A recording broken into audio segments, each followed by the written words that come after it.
કેમ છો વિદ્યાર્થી મિત્રો? આજે આપણે નામાના મૂળ તત્વો ધોરણ 11 એકમ 3 જોગવાઈ અને અનામત વિશે ભણીશું.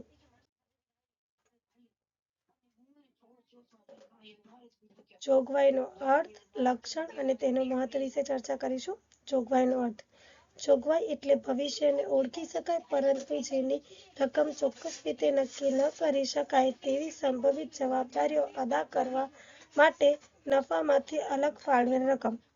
જોગવાઈ એટલે ભવિષ્યને ઓળખી શકાય પરંતુ જેની રકમ ચોક્કસ રીતે નક્કી ન હોય કે ભવિષ્યમાં આપણને કેટલી રકમ ચૂકવવાની છે તે માટે સંભવિત જવાબદારીઓ અદા કરવા માટે નફામાંથી અમુક રકમ ફાળવવામાં આવે છે, જેને જોગવાઈ કહેવામાં આવે છે. હવે તમને થોડાક ઉદાહરણ આપીશ. ધંધામાં યંત્રો હોય તો એ યંત્રને વર્ષે કે દર વર્ષે 6 મહિને કે તેનો ઘસારો હોતો જ હોય છે. એ ઘસારા સામે રક્ષણ મેળવવા માટે ધંધામાં ઘસારાની જોગવાઈ રાખવામાં આવે છે. તેવી જ રીતે જ્યારે ગ્રાહકને ઉધાર માલ આપવામાં આવે છે ત્યારે તે નાણાં ચૂકવી દેવાની શરતે થોડાક સમય બાદ તે ચૂકવી દેવાની શરતે આપવામાં આવે છે, પરંતુ જો એ નાણાં પરત ના મળે તો તેના માટે આપણે ગાલખાદ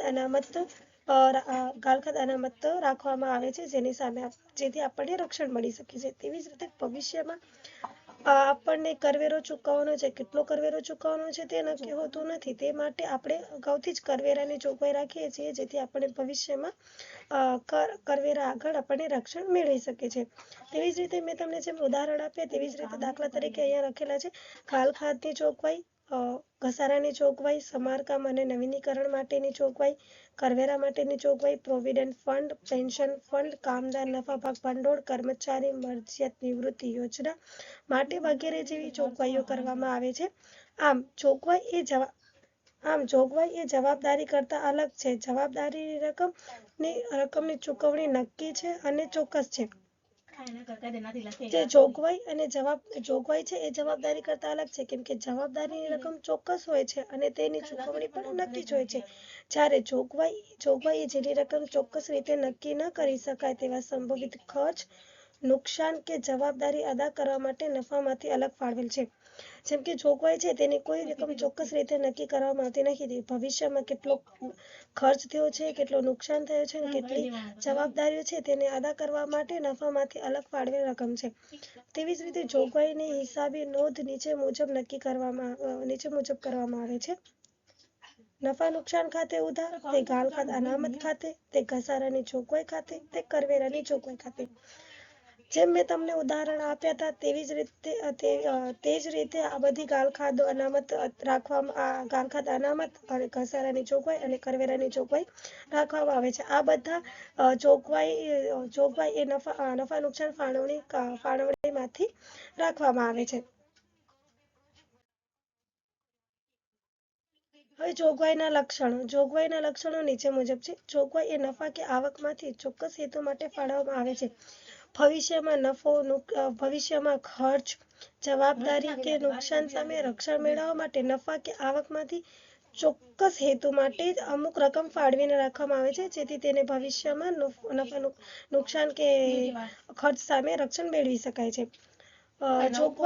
જોગવાઈ એ જેની રકમ ચોક્કસ રીતે નક્કી ન કરી શકાય તેવા સંભવિત ખર્ચ, નુકસાન કે જવાબદારી અદા કરવા માટે નફામાંથી અલગ ફાળવેલ રકમ છે. જેમ મેં તમને અગાઉ કીધું કે જોગવાઈની રકમ ચોક્કસ રીતે નક્કી ન હોય પરંતુ ભવિષ્યમાં ખર્ચ, નુકસાન કે જવાબદારી અદા કરવાની હોય તેના માટે અમુક નફામાંથી ફાળવેલી રકમ રાખવામાં આવે છે. જોગવાઈ એ નફા નુકસાન ખાતામાંથી ફાળવવામાં આવે છે.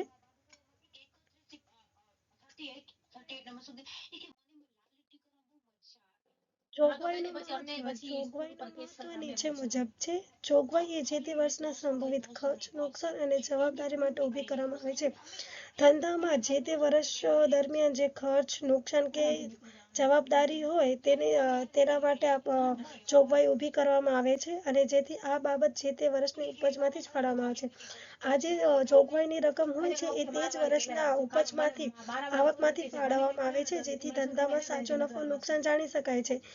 તે જ વર્ષના ઉપજમાંથી રકમ ફાળવે એટલે તે જ વર્ષે જો ધંધામાં નફો કે નુકસાન થયું હોય તે વર્ષે આપણે જાણી શકીએ છીએ. વર્ષ દરમિયાન થતા વ્યવહારોની અસર ધંધામાં ભવિષ્યમાં નાણાકીય દેખાવ પર ન પડે તે માટે જોગવાઈ જરૂરી છે.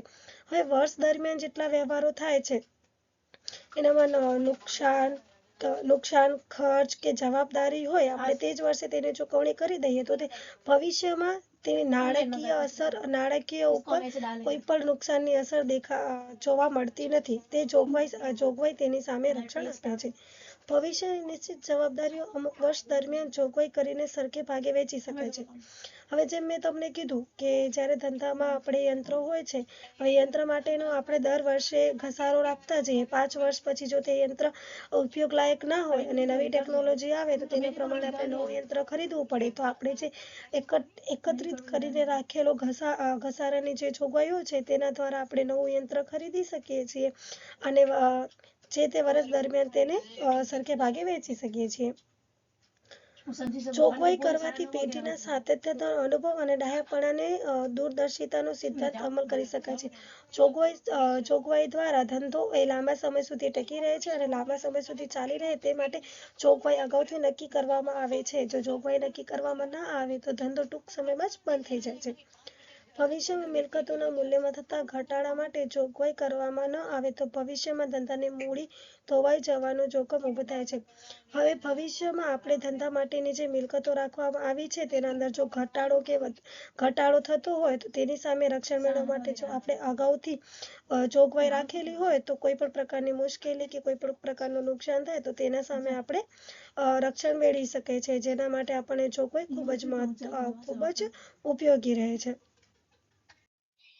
હવે આપણે અનામતનો અર્થ, લક્ષણ અને તેનું મહત્વ વિશે ચર્ચા કરીશું. અનામતનો અર્થ ભવિષ્યમાં ધંધાની સદ્ધરતા વધારવા કે આકસ્મિક નુકસાન કે જવાબદારીને પહોંચી વળવા માટે નફામાંથી એકઠી કરેલી રકમને અનામત કહે છે. ભવિષ્યમાં આપણે ધંધાની સદ્ધરતા એટલે કે શાખ વધારે પ્રમાણમાં બની રહે તે માટે ધંધામાં જે આકસ્મિક નુકસાન કે જવાબદારી હોય તેને પહોંચી વળવા માટે નફામાંથી અલગ રકમ રાખવામાં આવે છે તેને અનામત કહેવામાં આવે છે. અનામત એ એકઠી થયેલા નફાની ફાળવણી છે અને નફા નુકસાન ફાળવણી ખાતેથી ઊભું કરવામાં આવે છે. અનામતને નફા નુકસાન ફાળવણી ખાતામાંથી ઊભું કરવામાં આવે છે અને જોગવાઈ એ નફા નુકસાન ખાતામાંથી ઊભું કરવામાં આવે છે. અનામત એ ચોક્કસ હેતુ માટે કે ધંધાની સદ્ધરતા માટે પણ હોઈ શકે છે. અનામત છે એ કોઈ ચોક્કસ હેતુ માટે પણ ઊભું કરવામાં આવે છે અને ધંધાની શાખ જળવાઈ રહે તે માટે પણ ઊભું કરવામાં આવે છે કે ભવિષ્યમાં કોઈ પણ પ્રકારની મુશ્કેલી ઊભી થાય તો તેની સામે અનામત વડે આપણે રક્ષણ પૂરું પાડી શકીએ છીએ. દાખલા તરીકે સામાન્ય અનામત, ડિવિડન્ડ, સમતુલા ભંડોળ. આપણે આગળ પ્રકાર ભણીશું ત્યારે એના અંદર ડિટેલમાં ચર્ચા કરીશું. કારીગર અકસ્માત વળતર ભંડોળ. અકસ્માત વળતર ભંડોળ એટલે કોઈ કારીગર ધંધામાં તેને કોઈ નુકસાન થયું હોય કાં તો આગથી બળી ગયો હોય તો મૃત્યુ પામેલ હોય તો તેના ફેમિલીને અથવા તેને આ ભંડોળમાંથી તેને રકમ પૂરી પાડવામાં આવે છે. ડિબેન્ચર પરત નિધિ. આપણે જ્યારે ડિબેન્ચર પરત કરવાનું હોય ત્યારે અમુક નાણાંની જો જરૂરિયાત જણાય ત્યારે આપણે જો અનામત રાખેલું હોય તો તેનામાંથી આપણે તેની ચૂકવણી કરી શકીએ છીએ. રોકાણ વધઘટ અનામત. આપણે ધંધો કોઈ ધંધાએ બજારમાં જ્યારે રોકાણ કરી હોય ત્યારે જ્યારે રોકાણમાં આપણે ઘટાડો થતો હોય ત્યારે રોકાણ વધઘટ અનામત આપણે જે રાખેલો હોય તો તેનાથી આપણને અનામત દ્વારા આપણને રક્ષણ મળી શકે છે અને મૂડી પરત અનામત વગેરે. આ બધા પ્રકારોની ચર્ચા આપણે અગાઉ કરીશું. અનામતના લક્ષણો નીચે મુજબ છે. અનામત એ ધંધાની નાણાકીય સદ્ધરતા માટે, વિકાસ માટે કે આકસ્મિક જરૂરિયાતોને પહોંચી વળવા માટે ઊભું કરવામાં આવે છે. અનામત એ ધંધાની નાણાકીય સદ્ધરતા. અનામત હોય છે એ જે ધંધો હોય છે તેની સદ્ધરતા એટલે કે શાખ બની રહે તે અને તેના વિકાસ માટે આકસ્મિક જ્યારે જરૂરિયાતોને પહોંચી વળવા માટે ઊભું કરવામાં આવે છે કે ધંધામાં કોઈ પણ પ્રકારની મુશ્કેલી આવે, નુકસાન આવે કે ખર્ચ આવે તેના સામે અનામત દ્વારા રક્ષણ પૂરું પાડી શકાય છે. અનામત નફા નુકસાન ફાળવણી ખાતામાંથી ઊભું કરવામાં આવે છે. અનામત નફા નુકસાન ફાળવણી ખાતામાંથી ઊભું કરવામાં આવે છે. કેટલીક અનામતો કાયદેસર રીતે ઊભી કરવામાં આવે છે. કેટલીક અનામતો કાયદેસર રીતે ઊભી કરવામાં આવે છે તે નક્કી કરવામાં આવે છે કે આ અનામત ધંધામાં ઊભી જ કરવામાં હોય છે. અનામતનું મહત્વ.